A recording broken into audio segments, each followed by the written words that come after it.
Hi everyone, this is Christina within the garden, and today we get to finish our birdie bed setup. So we've got 4 birdie beds, 2 of the larger ones, 2 of the circular smaller ones, and we've added them to the drip system we have at the shop garden.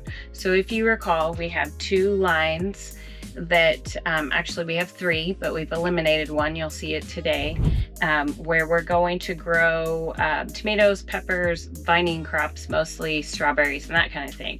The 4 raised beds are going to have some herbs, some cucumbers, some beans, different things like that, flowers, and we're going to go and finish that setup today. So setup to me, and what we're doing is going to be, we took the beds, put the braces in the middle that the Birdies beds have, and then from there we have wood chips. So instead of adding wood logs to the bottom, we're going to put in wood chips, but only really like a couple inches, because as I'm moving plants in around the dirt, I don't want to touch or feel the tree chips because I don't want to get splinters. So 3 inches across the bottom maybe, and then from there we're going to take things out of the compost pile.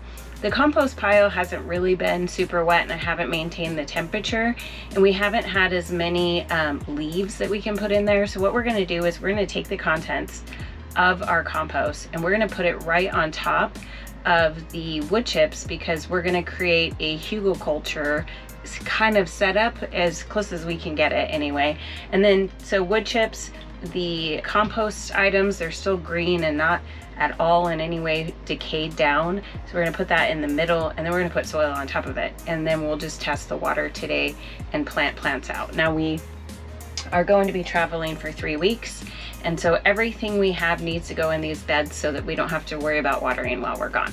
So take a look at what we're going to do, and just know that we're trying to do the best with what we already have. We already have wood chips, we already have a compost bin, but it's not composting down as fast as we'd like. So this is a way for us to add it as a layer, and it'll naturally do that in the beds, and the beds will benefit from the nutrients. So I also, as just an added step, I'll take some perlite out to the beds, as well as blood meal and bone meal to add nutrients back to the soil.